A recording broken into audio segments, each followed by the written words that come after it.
C'est à toi. Parfait. Donc, merci beaucoup à tous ceux qui sont présents. Voilà, donc l'objectif là, c'est de vous présenter quelques, quelques éléments voilà, sur ingénierie système et développement durable. Donc, c'est un thème qui actuellement est devenu vraiment très prégnant en ingénierie système. Et donc, l'exposé sera en 3 temps. D'abord, voilà, quelques éléments sur le développement durable. Deuxièmement, des problématiques d'échelle systémique, on va introduire l'approche système voilà, dans ce cadre. Et puis enfin, voilà, comment est-ce qu'on peut intégrer le développement durable dans la démarche d'ingénierie système. Oups. Voilà. Alors, attendez, excusez-moi. Je sais pas comment on fait pour ôter. Euh, euh, voilà, donc pourquoi parler d'ingénierie système et de développement durable? Quelques éléments. Voilà, on est clairement, je pense, tous convaincus du fait voilà, il y a une phase de rupture du paradigme économique du XXe siècle voilà, qu'on est en train de vivre. Quelque part, toute l'économie a été fondée dans les siècles passés sur l'exploitation illimitée des ressources structurellement limitées de la planète. Et cette phase de rupture donc, va impacter l'ensemble des systèmes sociotechniques. Donc, vous avez quelques éléments qui sont synthétisés dans cette planche. Bien entendu, bon, le réchauffement climatique dont tout le monde parle, mais qui, à mon avis, n'est pas le driver principal. Je pense que le driver principal se trouve plutôt au milieu. C'est la fin prévisible voilà, des ressources énergétiques fossiles, puisque toute l'économie est basée sur l'exploitation de ces ressources énergétiques fossiles.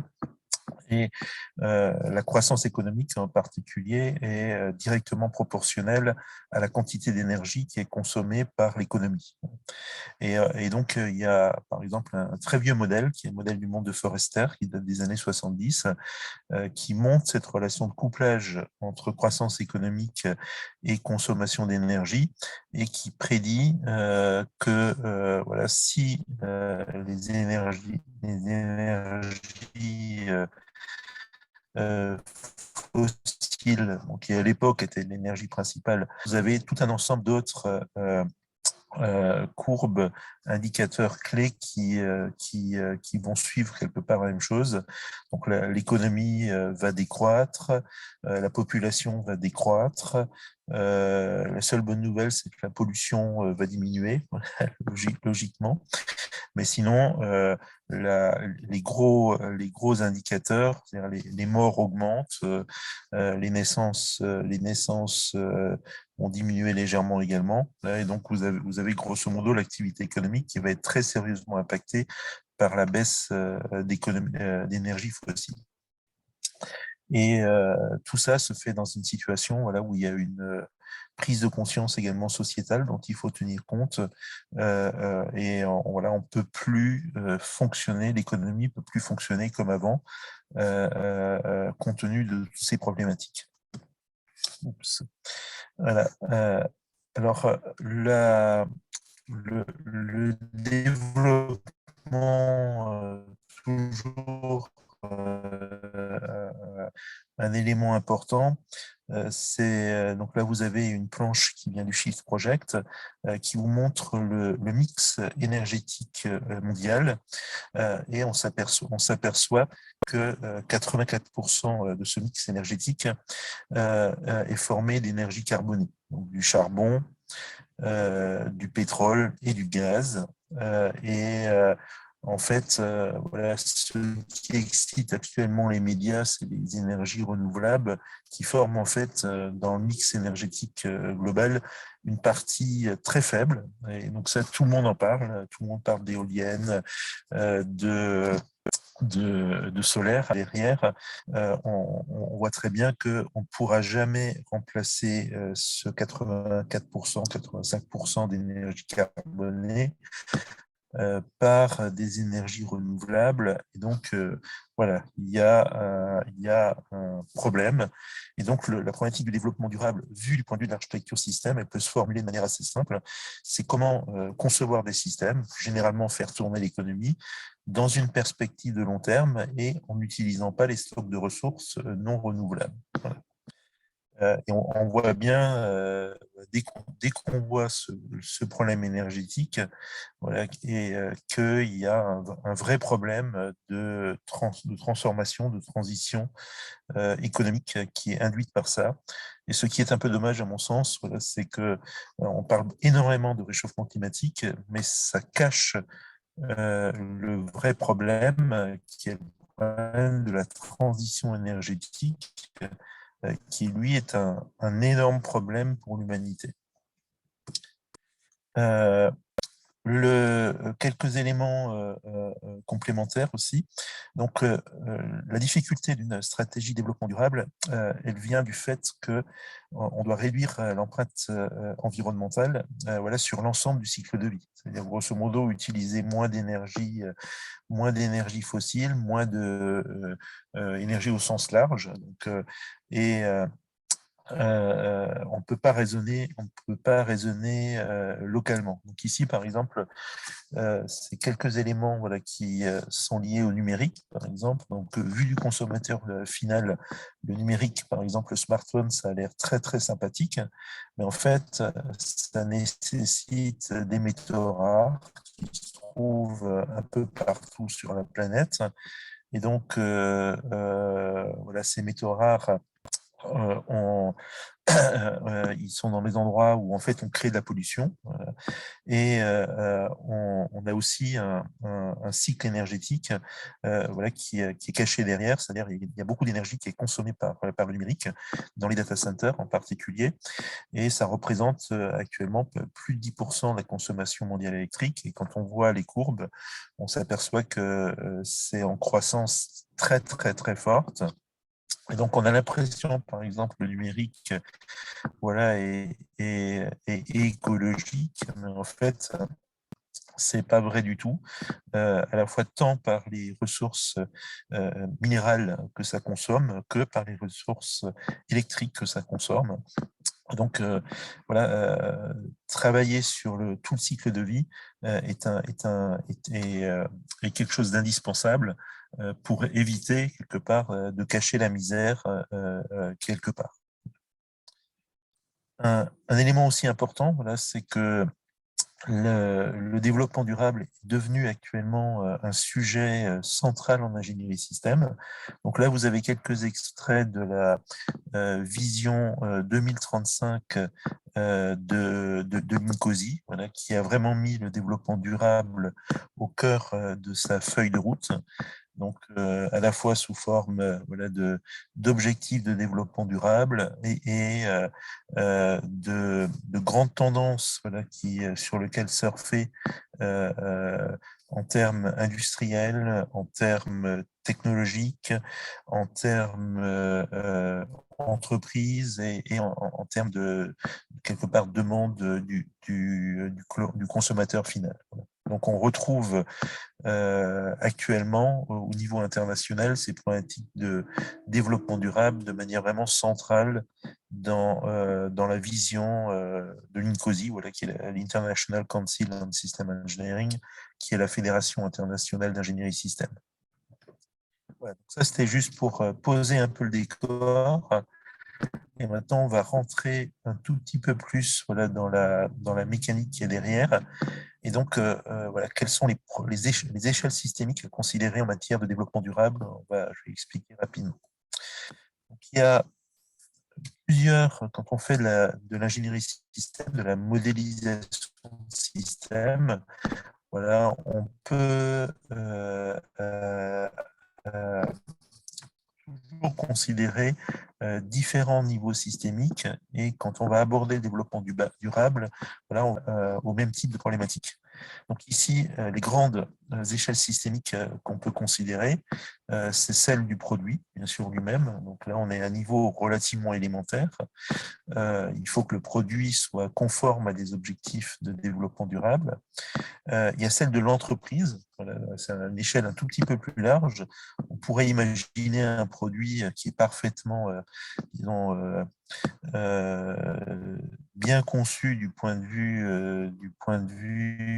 de son empreinte écologique, environnementale au sens large, et avec une entreprise qui, elle, serait globalement polluante. Donc, il faut aussi que l'entreprise soit vertueuse.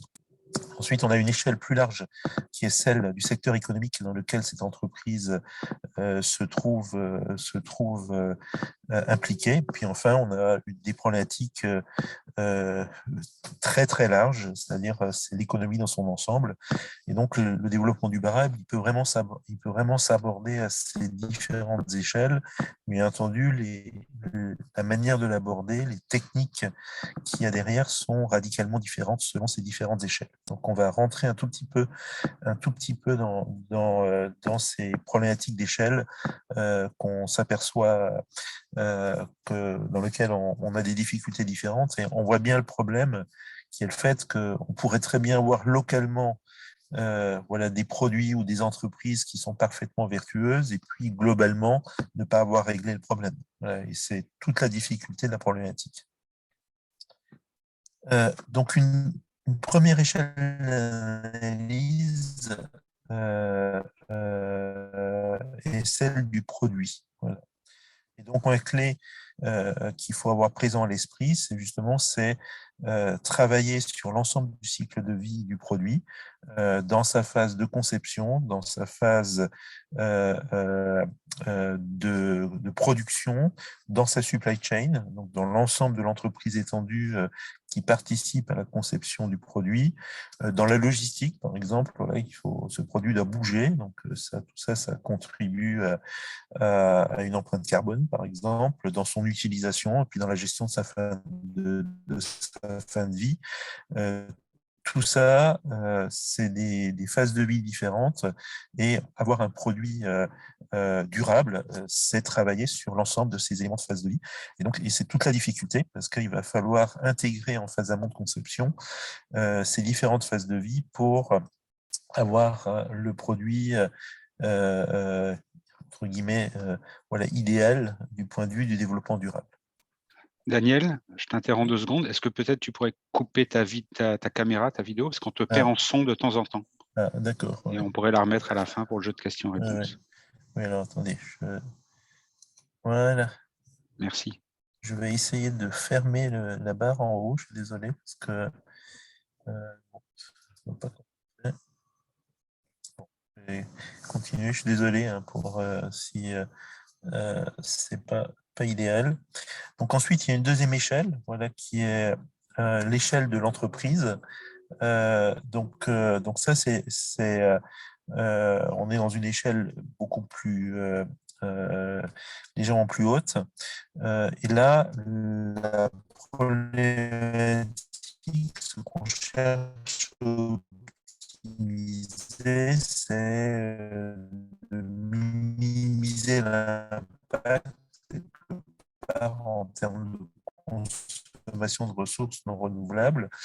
Et donc ça va conduire tout organisationnel. Donc là, vous avez un petit modèle dont on a esquissé la modélisation, et on voit bien que si on raisonne sur cette entreprise portuaire, elle se trouve dans un environnement, elle est soumise à la pression concurrentielle, il y a des clients, il y a des navires qui rentrent, il y a des fournisseurs d'énergie, voilà, il y a une empreinte environnementale. Ça dépend aussi des marchés, par exemple des marchés financiers, voilà, qui peuvent avoir une influence sur l'activité du port. Et pour réussir quelque part à minimiser l'empreinte environnementale de ce port, il va falloir intégrer des tas de points de vue différents, et donc c'est là toute la difficulté, mais c'est là aussi où l'ingénierie système prend son sens, puisque cette discipline va naturellement proposer des modèles intégratifs, voilà, pour être capable de tenir compte de toute cette diversité. On va passer à une échelle, l'échelle de dessus, c'est l'échelle du secteur économique. Donc là, on commence à rentrer dans une difficulté puisque dans les deux échelles précédentes, le produit ou l'entreprise, c'est des échelles qui ont leur niveau de complexité, mais au moins on a des acteurs voilà, sur lesquels qui sont entre guillemets propriétaires de ces échelles. Quand on est au niveau du secteur économique, la difficulté principale, c'est que il n'y a pas vraiment un acteur qui a la responsabilité de ce niveau. Et donc, être capable de jouer sur le secteur économique devient difficile. Donc, le type de problème auquel on va se trouver confronté, voilà, il serait une problématique de niveau secteur économique qui est une modification de l'implémentation d'une chaîne de valeur. Donc là, la chaîne de valeur qui est décrite, c'est la fabrication de pâtes. Donc, vous voyez, ça démarre dans l'environnement naturel qui fournit du soleil, de la pluie, des sels minéraux. Il va y avoir un premier niveau, un premier acteur économique voilà, qui est l'exploitation de la biomasse, donc le secteur agricole qui va fournir du blé. Des industries vont transformer ce blé, fournir des boîtes de pâtes, et puis ensuite, il y a le distributeur, c'est la boîte de service à la personne qui va fournir les pâtes au consommateur final. Et donc, l'ingénierie système ici permet par exemple d'analyser le secteur économique au niveau de ces chaînes de valeur, puisque ces chaînes de valeur, quelque part, n'ont pas de raison particulière de changer. Voilà, pour fabriquer des pâtes, il faudra toujours fabriquer du blé, fabriquer des pâtes et distribuer les pâtes. Donc la chaîne de valeur va changer. En revanche, l'implémentation de cette chaîne de valeur, voilà, elle peut changer en fonction des impacts macroéconomiques. Par exemple, ici, c'est le passage d'un monde globalisé à un monde plus relocalisé, dans lequel, voilà, dans un monde globalisé, on va essayer de trouver l'acteur économique le plus performant. Donc, on va acheter son blé. Alors bon, désolé, mes slides datent un petit peu. Voilà, en Russie, on va produire les boîtes de pâtes au Maroc et on va les vendre en Allemagne. Et dans un monde plus relocalisé, voilà, on va acheter le blé en France, on va produire les pâtes en Italie et on va continuer à vendre les pâtes en Allemagne. Et donc là, vous avez un petit modèle système, voilà, avec une chaîne de valeur correspondant à l'architecture fonctionnelle de mon problème et les localisations, voilà, qui correspondent à l'architecture organique de mon problème. Et puis ensuite, on a une dernière échelle, voilà, qui est l'échelle du monde, où là, on se retrouve, et c'est l'occasion pour moi de vous montrer un outil que j'ai introduit avec des collègues du MIT, un collègue norvégien et des collègues des collègues chinois. Voilà, dans lequel on a proposé une revisite du modèle classique de Forester en modélisant différemment l'échelle du monde. Donc ici, le monde est modélisé en 5 grands sous-systèmes. Donc l'économie réelle qui est formée du système économique et de la population, régulée par le système de gouvernance, c'est-à-dire toutes les institutions politiques et réglementaires, voilà, qui ont pour but de réglementer tant la population que le système économique, soumis voilà, aux évaluations quelque part et au stress des marchés financiers qui joue un grand rôle, et puis tout cela fonctionnant sur la base de l'exploitation des ressources naturelles. Voilà, l'économie, quelque part, est un mécanisme qui prend des ressources naturelles, va les transformer pour fabriquer des produits et services à la population. Et on avait rajouté ici voilà, le stress du coronavirus, voilà, qui peut amener à créer des impacts sur le système économique. Donc c'est un peu les bases d'un modèle du monde revisité. Et ce modèle du monde, on peut le décliner de manière beaucoup plus fine. Donc là, vous avez la décomposition, par exemple, du système économique, de l'environnement naturel, du système réglementaire, des marchés financiers, du monde.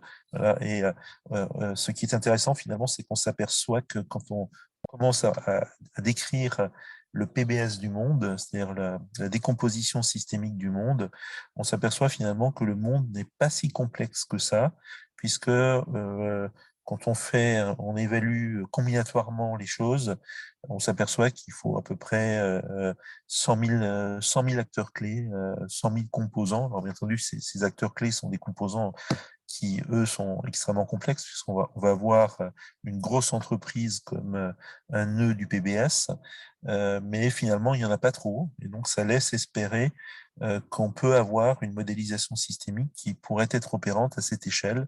Et en tout cas, c'est utile, puisque quand on va descendre dans des échelles plus fines, pour modéliser une entreprise, il faut la replacer dans son environnement économique. Et donc, on a besoin, malgré tout, d'éléments de modélisation de haut niveau pour comprendre des modèles des acteurs qui sont sur des échelles plus fines.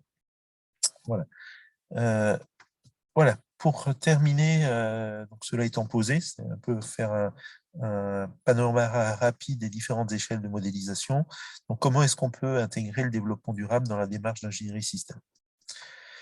Donc, le tout premier point, c'est au niveau du produit, le point clé est de savoir intégrer une approche de design to sustainability dans le développement. Donc, ça veut dire, finalement, c'est de rajouter une corde à son arc en termes de démarche de conception pour être capable d'intégrer le développement durable dans la démarche de conception, et ça dès le début, puisque en général, on sait très bien que si on conçoit un produit et puis qu'ensuite on essaye de le rendre durable, en général, ça ne marche pas.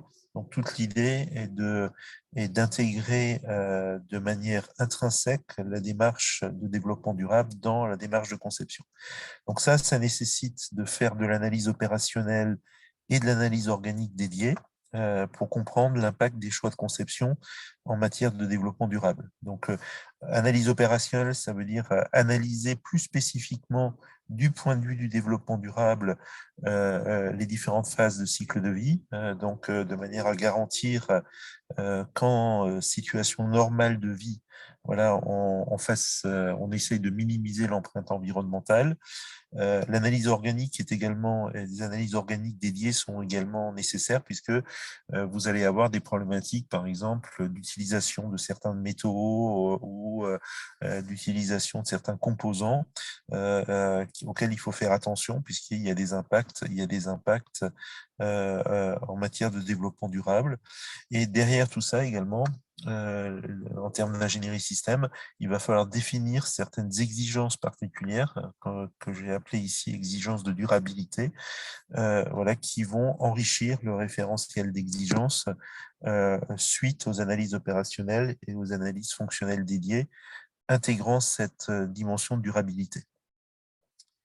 Un petit exemple également, donc quand on passe au niveau cette fois-ci des entreprises et des secteurs économiques, là on peut avoir besoin d'avoir appel à des outils de simulation systémique. Autant là, quand on est au niveau du produit, la simulation n'est pas nécessairement indispensable. Elle peut être extrêmement utile, mais elle n'est pas indispensable. Quand on va commencer à aborder les problématiques de durabilité au niveau des entreprises et des secteurs économiques, on perd beaucoup je dirais, on se trouve dans une situation beaucoup plus complexe. Donc là, la simulation systémique, elle devient nécessaire pour être capable de comprendre l'impact à long terme de tel ou tel choix sur le plan du développement durable. Et donc, la simulation va devenir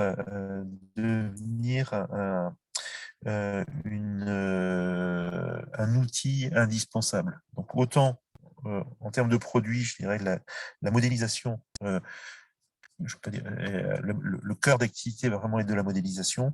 Quand on va passer aux échelles plus larges, on va devoir enrichir le spectre de l'ingénieur système avec des techniques de simulation. Donc ici, vous avez un petit exemple voilà, qui montre voilà, le genre de technique de simulation qu'on peut utiliser. Donc là, c'est un exemple qui vient de Norvège. C'est une mine sous-marine qui se trouve au fond de la mer, qui donc exploite les fonds marins. Donc c'est une mine de molybdène qui se trouve à peu près à 2000 km au large de la Norvège. Et vous avez des nodules polymétalliques qui sont collectés sur le fond marin par un outil d'exploitation. Ils sont envoyés à un navire de soutien qui est fixe au-dessus de la zone minière. Et puis ensuite, vous avez un bateau, on appelle un vrac-crié, qui fait l'aller-retour entre le port et le site minier pour transporter ces nodules.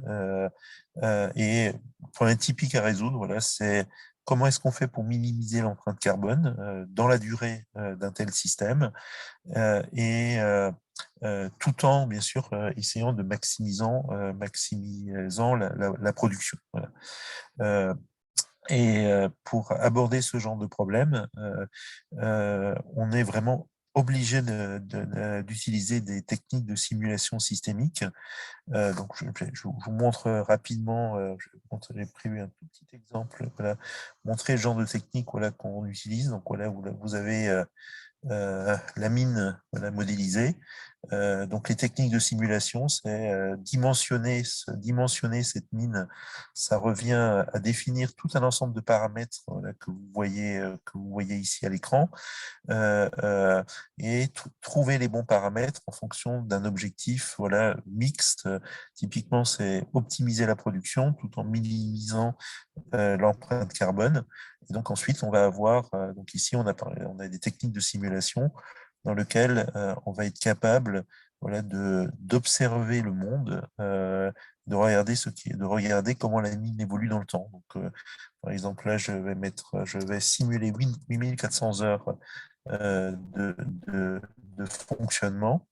On va attendre un tout petit temps avant que la simulation se produise.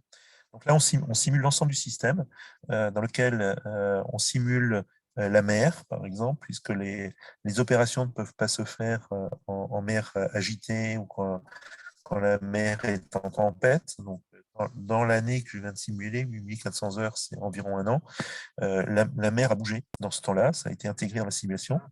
Et donc, ici, je peux observer ce qui s'est passé. Et donc, ça me donne des informations sur les temps d'utilisation du vrac crié, qui est en particulier la grosse ressource qui génère une empreinte carbone. Donc, je sais si j'ai trop utilisé, pas assez utilisé le vrac crié.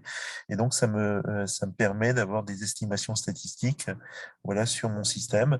Donc là, je suis passé d'un modèle système à un modèle de simulation et c'est extrêmement important voilà, pour être capable de bien dimensionner le système.